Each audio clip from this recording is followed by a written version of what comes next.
de Bonita Radio, bienvenidos sean todos y todas a su programa deportivo Más de una Milla. Yo soy Rodrigo Otero Goico y estamos aquí en el estudio Quiquito Otero en Guaynabo, Puerto Rico, para el mundo entero. Hoy es miércoles 5 de enero del año 2022, víspera de Reyes. Felicidades a todas las personas que nos sintonizan a esta hora y buen provecho a todas las que están almorzando. Bueno, este programa consiste en una entrevista que le hiciéramos hace 2 días precisamente, a Norman H. Dávila. Este señor ha dedicado su vida entera al proyecto deportivo puertorriqueño. Pero más allá de hablar con Norman H. Dávila de su carrera como periodista deportivo, como narrador de las carreras hípicas que sabemos que hace una semana y media, narró su última carrera en el Hipódromo Camarero. Yo quería tener la oportunidad de hablar con él de todo su trayecto en el deporte, desde sus primeros recuerdos con su interacción con el proyecto deportivo o cualquier deporte específico, hasta su última narración, que es lo más reciente que ha sucedido en su carrera. Estamos hablando de 50, 60 años de historia. Esta entrevista es tan abarcadora que la vamos a dividir en dos. Hoy vamos a transmitir, ahora vamos a poner la primera parte de esa entrevista y el viernes se va a transmitir la segunda parte. Esta primera parte consiste desde sus primeros recuerdos con el deporte, que es lo más lejano que él puede recordar de su interacción con el deporte en general. Y él muy hábilmente entrelaza ese momento, ese primer contacto con la comunidad en el área donde se crió, particularmente ahí en el área de Ocean Park, lo que conocemos Ocean Park, ahí en la calle Gertrudis. Y él habla, especifica o deja bien claro que él se crió en un área donde mientras más para la playa las personas se veían de una manera y mientras más para la calle Loíza se veían de otra. Pero que el deporte era un agente unificador. Y eso él lo habla bien claro. Eventualmente, en esta primera parte, después que salimos de esos primeros años de su vida, habla de su carrera como beisbolista y con sus aspiraciones para ser jugador de béisbol profesional, al punto de que no quería ir a la universidad. Y su papá le hizo un negocio que pues tuvo que cumplir. Entre eso tuvo una lesión y tuvo que modificar ese sueño que tenía de ser pelotero profesional. Y finalmente nos habla de su activismo político, de esos años de la Universidad Católica, el activismo político que tuvo, en el que se movió por muchos años, hasta el punto donde decidió que él podía hacer mayores aportaciones a través de este proyecto deportivo, y ahí empieza su carrera en lo que conocemos hoy en día. Así es que gracias a todos los que están ahí con nosotros. Vamos entonces a dar las menciones que tenemos que mencionar. Recuerden que estamos en nuestra página de internet, bonitasradio.net, que ahí puede acceder todo nuestro contenido. Además puede hacer donaciones a través de PayPal, tarjetas de crédito. Recuerden que puede hacer lo propio a través de ATH Móvil. Búsquenos en la sección de negocios como Fundación Periodismo 21. Esa donación rápido y fácil si la desea hacer. También pueden enviar cheques, giros postales, correspondencia en general que quieran hacernos llegar a nombre de la fundación por el correo regular PMB 284, P.O. Box 194000, San Juan, Puerto Rico 00919-4000. Recuerden que estamos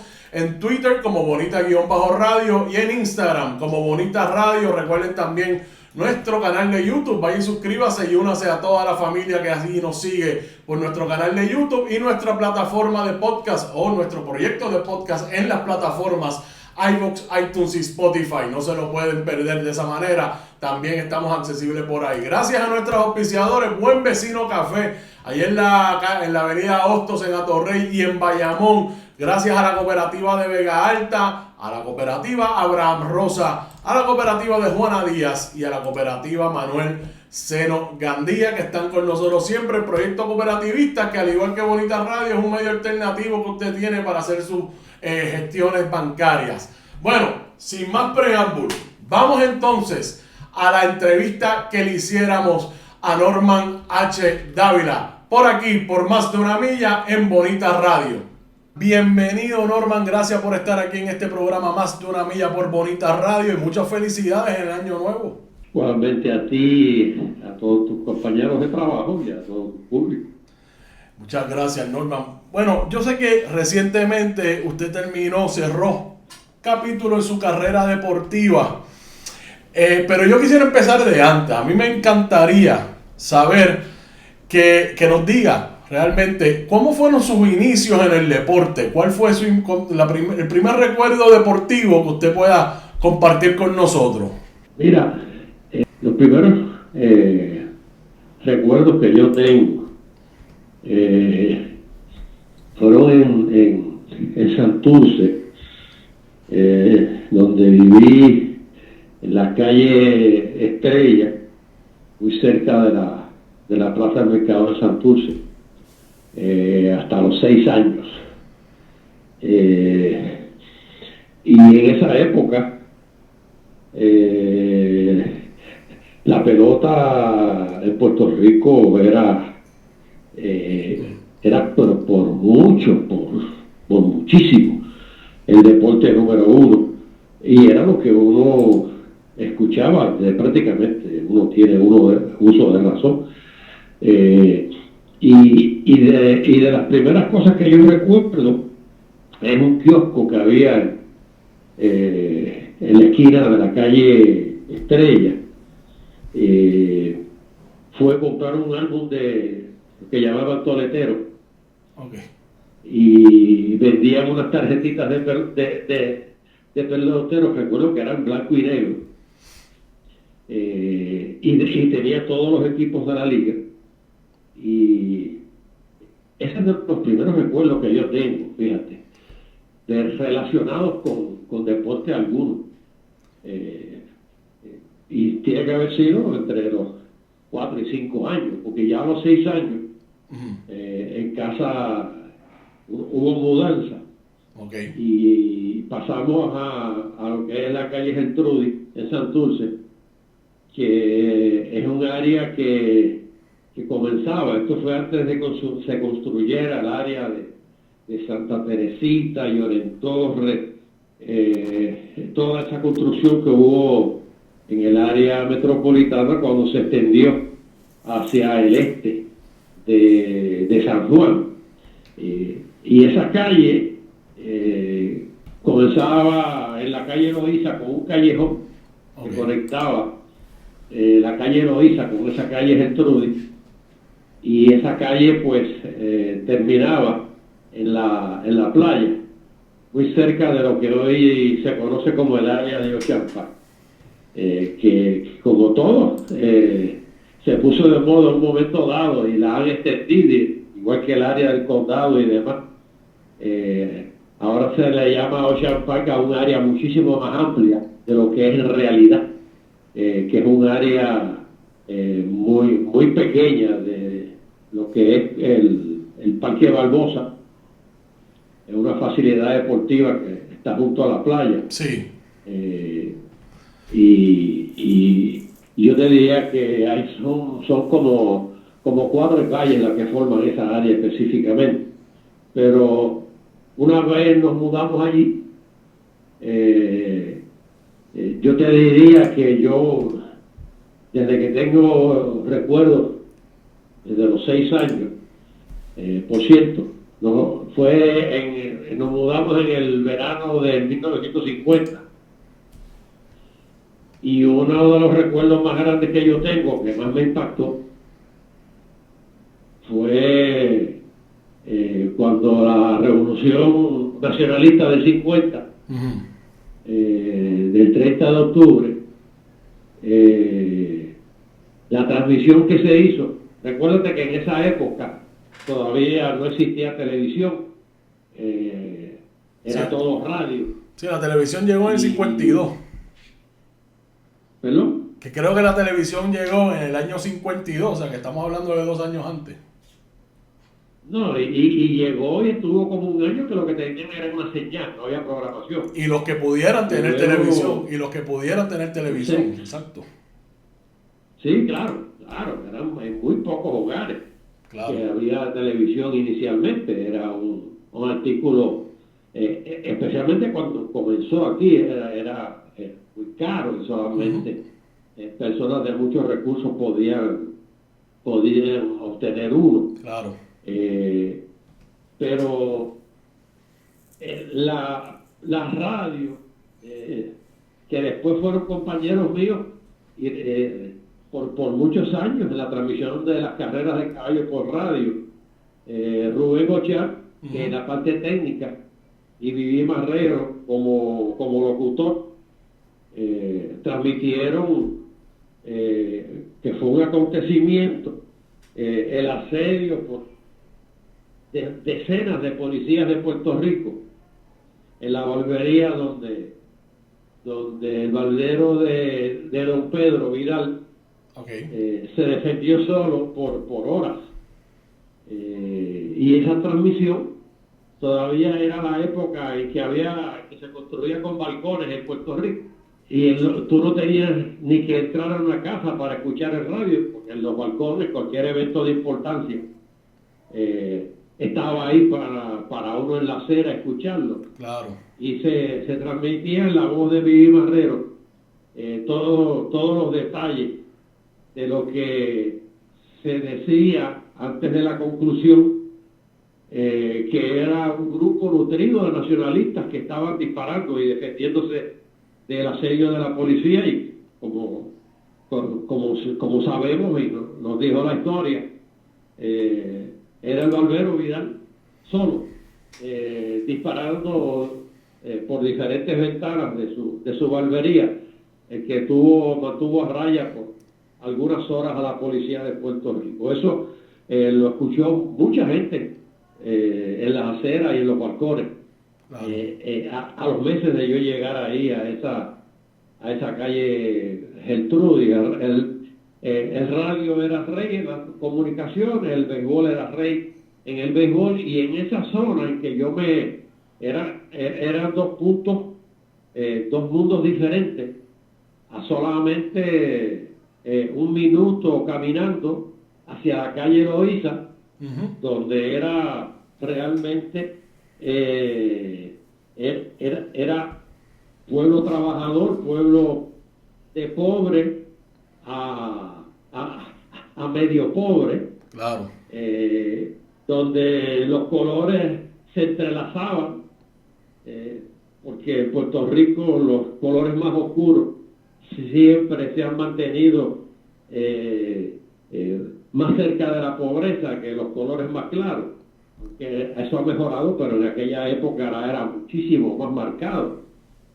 Era la época donde un puertorriqueño de raza negra, usted no lo veía, no había médicos que uno conociera, no había un trabajador en la banca, por ejemplo. Todos los que atendían al público eran blancos, y así por el estilo. Fraternidades y clubes sociales y demás que eran solo para blancos. Era un mundo muy dividido, muy claramente dividido, no solamente por raza, sino también, como lo sigue siendo ahora, por razones económicas. Y te digo que yo me movía en esos dos mundos porque caminaba un minuto hacia el área de la playa y ya era de clase media a clase media alta. Las personas que vivían ahí, y si caminaba un minuto hacia la calle Loíza, pues era un mundo completamente diferente. Además está decir que a mí me atrajo mucho más el mundo de la calle Loíza. Y ahí pues en esa época, especialmente en las esquinas más amplias, no había una plaza, que es lo que se usaba, era la costumbre en los pueblos, donde después de las 4 o 5 de la tarde las personas se reunían a hablar de política, de deporte, de todo, ¿no? Pues en la calle Loíza había un lugar era en la esquina de Loíza y María Moxó. Había una barra que se llamaba el Bar Loíza, que tenía una acera muy ancha al frente, y allí todas las tardes y noches se reunían 30, 40, 50 personas de todas las edades, de todos los colores y de todas las estratas sociales, digamos. Y el tema obligado, el tema principalísimo era el deporte. Había ex boxeadores, había ex peloteros profesionales principalmente, y había ex jinetes, incluso jinetes activos. Había un ambiente muy deportivo y yo te diría que esos eran los tres deportes principales, de los cuales se hablaba y de los cuales había mucha experiencia. Y a mí me encantaba escuchar a los mayores, especialmente a los que habían tenido experiencia directa en el deporte. Y disfruté mucho de esas veladas que duraron por muchos años. Y ahí, pues, en esa época, el entretenimiento número uno, tanto en la hípica, el boxeo, el béisbol, se disfrutaba viéndolo, pero también lo practicábamos. Okay. Y a mí, pues, el béisbol fue el deporte que me capturó, sobre todos los otros, y lo practiqué de forma, yo te diría que casi diaria, desde los 8 o 9 años, hasta que terminé en el béisbol superior, más o menos a unos 23, 24 años, aunque en realidad debí haberme quitado un par de años antes, pero ese retiro sí que se me hizo difícil.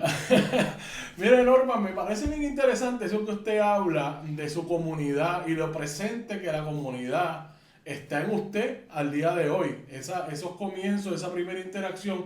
Y me parece bien interesante Sí. también, importante, que me gustaría elaborar entonces con usted un poco, un buen pie forzado, de esa segregación, no sé si es la palabra correcta, o esa separación de clases que usted estaba como en el jamón del sándwich. O sea, si se tiraba para la calle, la mayoría de las personas se veían de una manera, y si se iba más a la calle Loíza se veían de otra. Y yo quisiera saber si en ese sentido usted lo explica, pero me gustaría que a lo mejor lo pudiera elaborar un poco mejor, porque quisiera coger de su mente lo más que pueda en esta oportunidad que yo tenga, de que si usted reconoció temprano en su vida que en el deporte el deporte no tenía clase y que todo el mundo convergía en lo mismo y el deporte unía esa comunidad que usted bien menciona. Fíjate, sin lugar a dudas, el deporte da una oportunidad a todas las personas que lo practican y que se dedican a él, de competir en igualdad. Porque si usted es negro, si usted es blanco, rico o pobre, si batea de 4-3 y pudo carrera, a nadie le importa de dónde viene su familia ni del color que es. Usted, pues, tuvo una gran aportación y todo el mundo la reconoce. Y si es boxeador o si es baloncelista, si es jinete, lo que sea, el deporte es unificador en ese sentido. Y usted ve a personas, y yo los vi, personas aquí digamos, de la alcurnia de la época,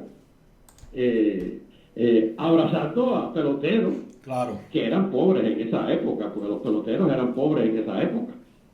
Lo que ganaba eran para subsistir, tanto los boricuas como los que venían de refuerzo, que la gran mayoría eran peloteros que fueron vedados por su color en las grandes ligas.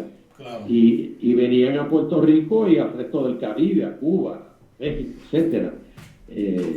Y se trataban como reyes, porque eran unos extraordinarios jugadores, la mayor parte de ellos. Y solamente en el deporte usted podría ver abrazando a uno de esos jugadores de negro, con personas que aquí son o eran grandes banqueros, etcétera, etcétera, etcétera. El deporte en ese sentido es unificador. Todo el mundo va a lo mismo, después que produzca, obviamente. Claro, si claro. no produce, pues se tiene que ir a las gradas entonces para disfrutarlo como puro espectador, pero el que produce, no importa el color que sea, Sin embargo, uno veía las diferencias, porque por ejemplo, de los que vivían cerca de la playa, había unos que otros que jugaban pelota. Yo no conocí a nadie de ese grupo de la calle Loiche que se desarrollara jugando tenis, por ejemplo.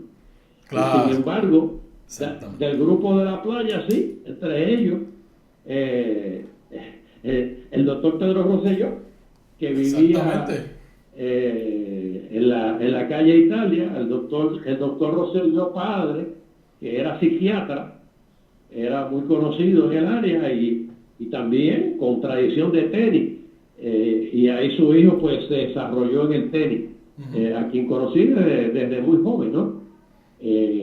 Pero en ese grupo nadie hablaba de boxeo, por ejemplo, ni de caballo. Claro. Sí de béisbol, porque el béisbol lo abarcaba todo, pero había ciertos deportes. En tenis, pues tú tenías que ser socio de algún club. Los clubes, por ejemplo, si eras de raza negra, muy difícil que te aceptaran. El club más famoso era el que estaba en el Caribe Hilton, donde salieron los principales tenistas de Puerto Rico, digamos en los años 60, 50 y 60. Pero la gente de la calle Loíza no tenía acceso a eso. Claro. Y al golf, por ejemplo. Había unos deportes que eran, por su naturaleza, cómo se desarrollaban y demás, casi exclusivamente para personas de medios económicos. Pero la pelota la jugábamos todos. La pelota la jugábamos todos, la jugábamos en la calle, la jugábamos en solares vacíos, la jugábamos en la playa. Y la única facilidad que quedaba, y no era cerca, eran las ligas de pelota que rodeaban al parque Sisto Escobar, en Puerta de Tierra. Pero había que caminar 30 o 40 minutos de donde nosotros estábamos para llegar allí. Ocasiones lo hacíamos, pero la mayor parte del tiempo jugábamos en solares y en la playa. Solares vacíos en la playa. Había muchos solares vacíos en esa época, afortunadamente, porque no había las facilidades deportivas. Claro. Pero sí, había, y jugábamos donde quiera. Esa era la realidad de la época. Norman, en esa misma línea, yo voy a hablar del hipismo ya mismo con usted, pero estoy utilizando el mismo pie forzado que estamos hablando de la comunidad y el deporte como agente unificador. Y sí. ¿En qué usted evidentemente tomó la decisión en algún momento dado en su vida donde hizo del deporte su oficio? Donde usted propone el deporte como un medio, no solamente un medio de vida, un estilo de vida, sino un medio que da al país, que propone darle una estructura a la sociedad completa, a toda la isla, a todo el archipiélago puertorriqueño. Y a mí me encantaría saber en qué momento usted dijo, por aquí es que voy yo.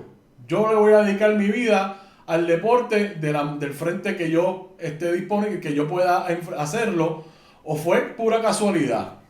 No fue casualidad. Yo no te podría decir el momento exacto, pero sí te puedo decir que desde muy niño, yo pensé que el deporte iba a ser mi principal actividad en toda la vida. No era lo más que me atraía, era lo único que me atraía. Exactamente. Hasta digamos los 17, 18 años. Y yo ya desde los 12, 13 años, yo pensaba que yo iba a jugar pelota toda la vida. Claro. Y que cuando me retirara de la pelota activa iba a dirigir o iba a asistir a un dirigente. En alguna capacidad yo me visualizaba viviendo el resto de mi vida en un diamante de béisbol.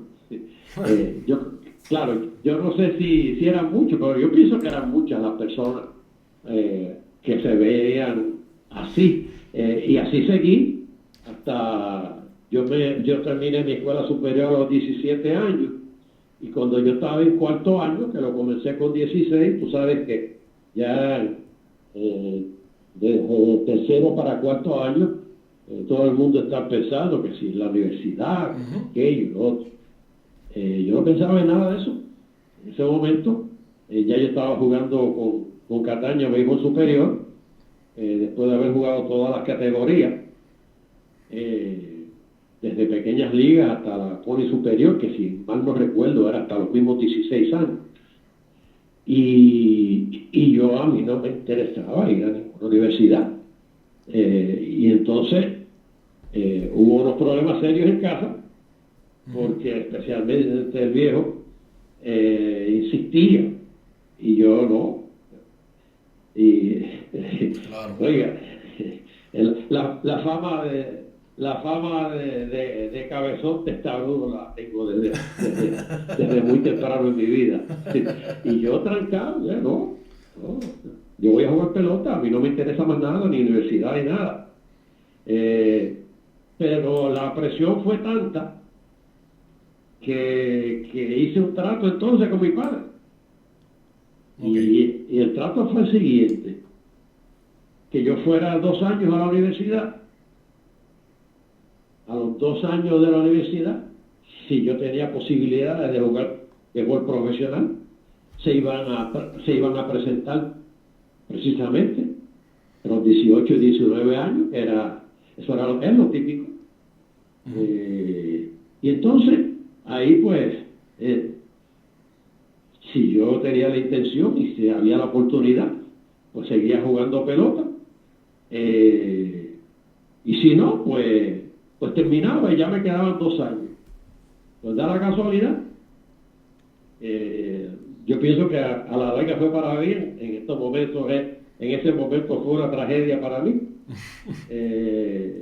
Entre el primero y el segundo año de universidad, yo tuve una temporada bastante buena en la Universidad Católica, que fue donde fui a estudiar, porque yo no llené intención en ninguna universidad, yo no cogí exámenes, yo hice nada, por las razones que te dije. Pero el viejo, cuando yo llegué a la Católica, todo el mundo conocía al viejo. Claro. Porque el viejo fue para allá por su cuenta, hizo la matrícula, me matriculó, hizo las filas en todas las clases. Bueno, una cosa impresionante que a mí en ese momento no, pues ni fa. Lo dejaron sin excusa para no ir a la universidad. Aquí usted va y va. Así es. Después de haber tenido una buena temporada, y era uno de los 2 lanzadores que habría por el equipo de la Católica en el primer año.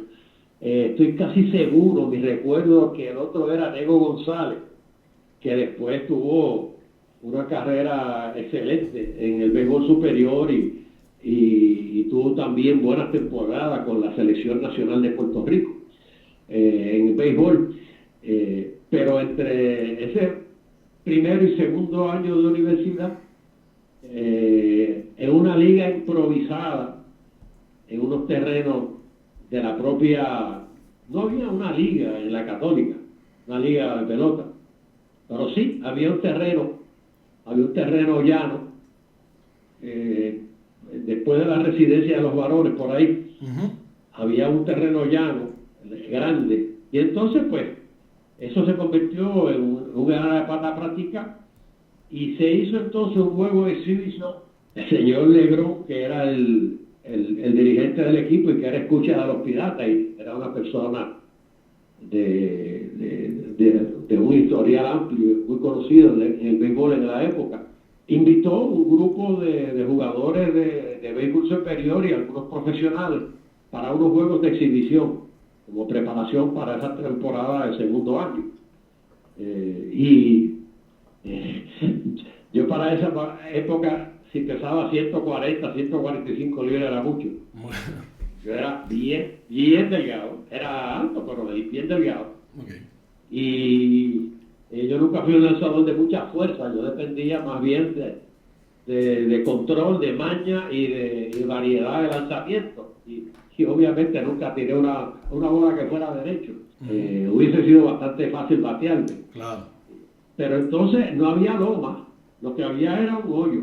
Y yo no me sentía cómodo. Yo recuerdo que yo no me sentía cómodo. Comenzó el partido y en la misma primera entrada, haciendo un esfuerzo por lanzar, sentí un dolor bastante fuerte en el hombro arriba. Y tuve que salir. Ahí mismo pues se acabó cualquier aspiración mía a jugar béisbol, aparte del béisbol superior que ya estaba jugando. Tuve una temporada muy inferior a la que había tenido en mi primer año, también en Cataño, lanzando con un gran sacrificio, porque cuando uno tiene un sueño así por tantos años, se hace bien difícil el decir se acabó. Yo tenía algunos 19 años y yo pronto me di cuenta de que no iba para ningún sitio.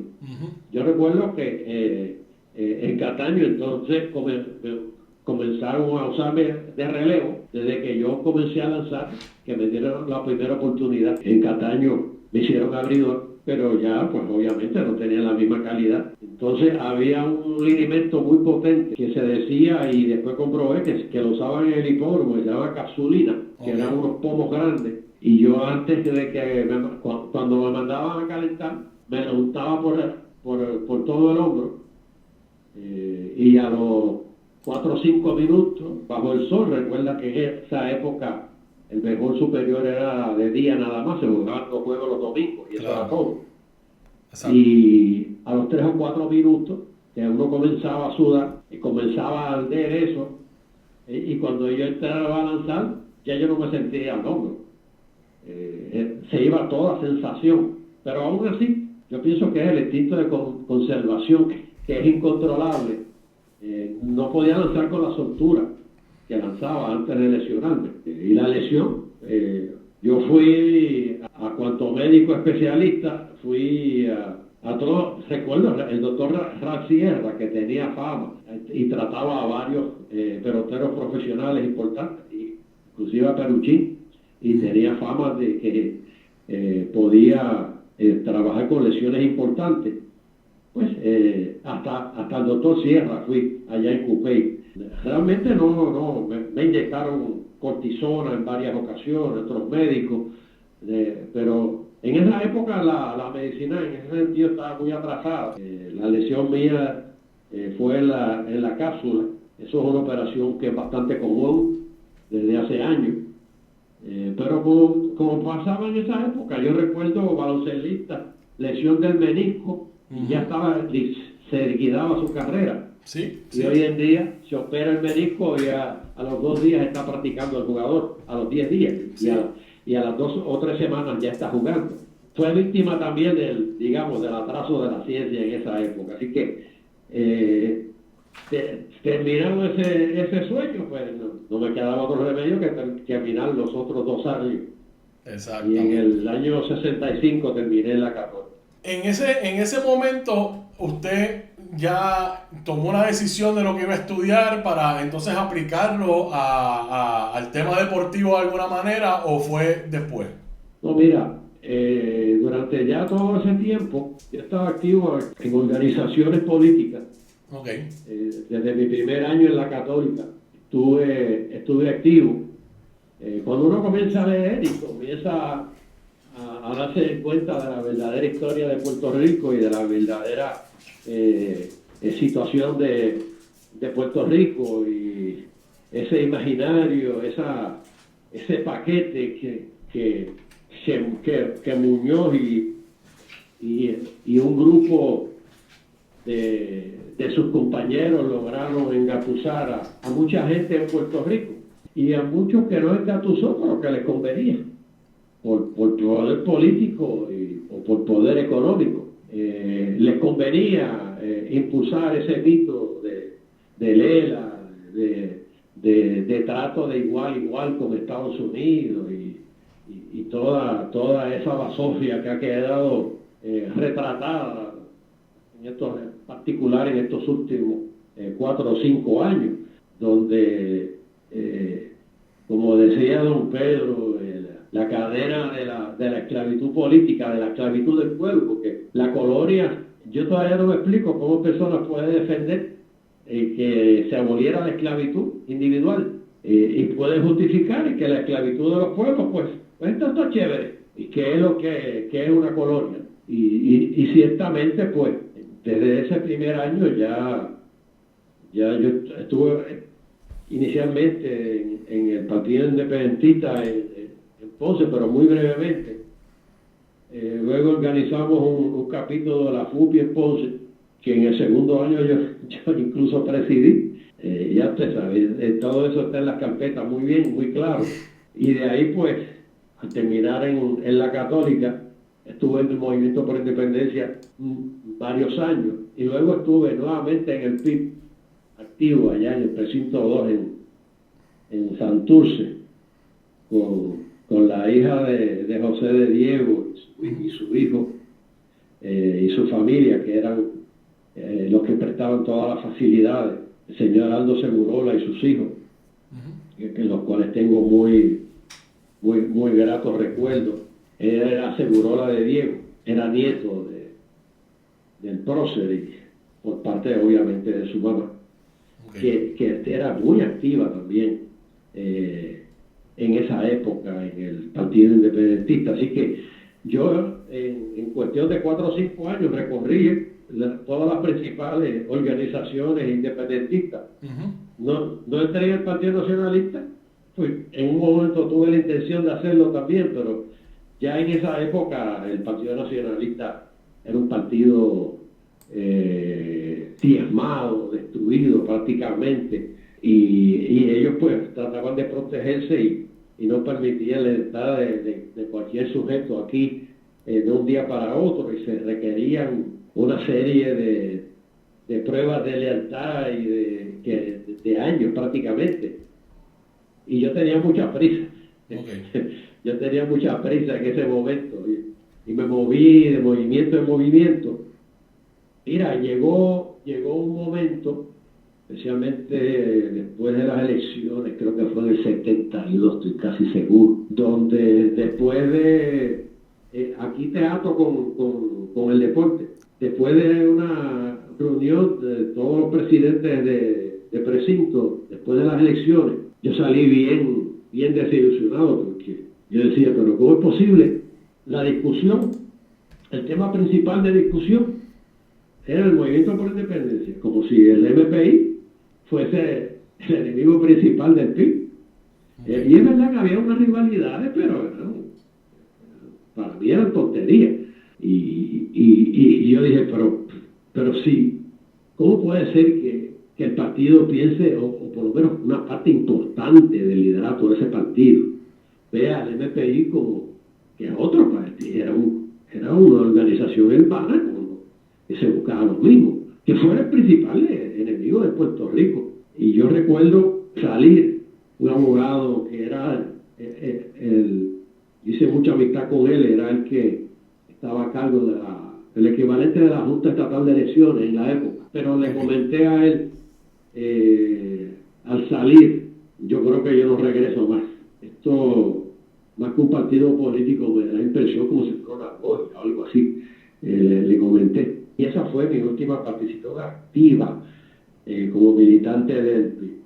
Ahí ya yo comenzaba a trabajar algo de radio, y desde el 65 Joaquín Martínez Rousset era el editor deportivo del periódico El Mundo en ese momento, y era el apoderado del equipo Cataño, había estado jugando.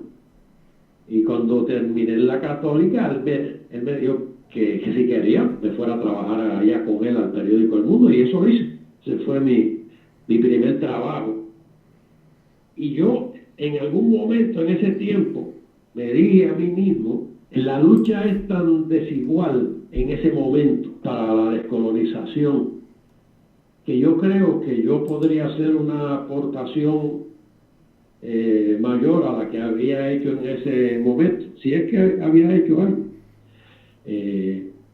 Yo podría hacer una aportación mayor con mi trabajo, cooperando de alguna forma en mi trabajo, que era un trabajo público, para mantener viva, para mantener saludable la nacionalidad puertorriqueña. La nacionalidad natural, obviamente, no la legal, que no la hemos tenido nunca, pero esa nación que todos sabemos que existe, aunque algunos lo nieguen, esa nación que es tan nación como Cuba, o Dominicana, o México, o cualquiera de las otras naciones que tenemos alrededor nuestro. Yo tengo que cooperar entonces para mantener y cooperar para que esto se mantenga vivo, porque en algún momento van a cambiar las circunstancias, y si nosotros todavía mantenemos nuestro sentido de nación, vamos a ser libres en algún momento. Yo recuerdo que en algún momento yo pensé eso, y después de eso, pues, además de mantenerme económicamente, pero ese ha sido mi foco en todo lo que yo he hecho, tanto radio como televisión y prensa escrita en los deportes. Ha sido lo que yo espero haya sido mi aportación al país. Bueno, ahí está, amigos, amigas. Esa fue la primera parte de la entrevista que le hiciéramos a Norman H. Dávila. Extraordinaria, a mí me parece la conversación con él desde los comienzos de su interacción deportiva hasta ese momento donde decide, esto es lo que yo voy a hacer por el resto de mi vida.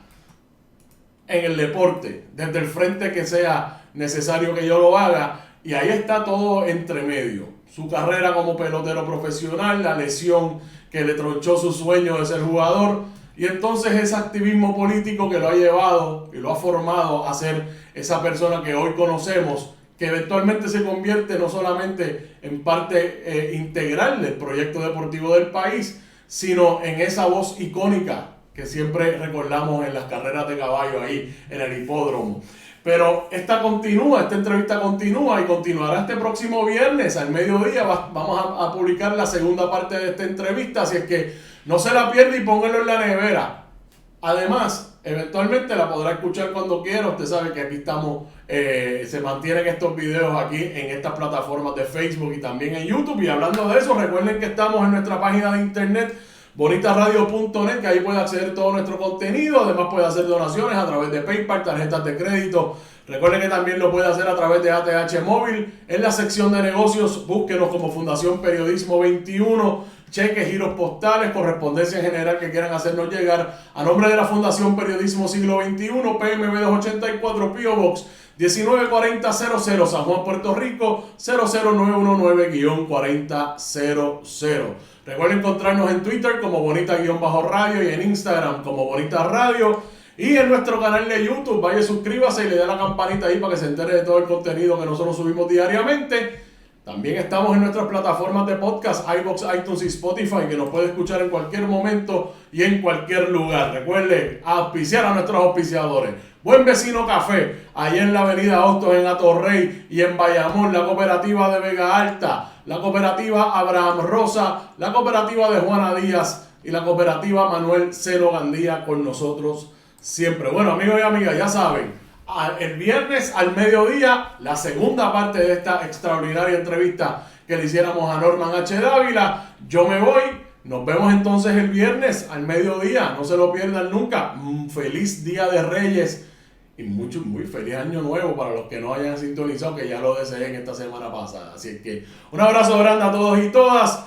Voy a acomodar esto aquí para que la musiquita salga. Un abrazo a todos y todas, buen provecho y que disfruten el Día de Reyes. Chao.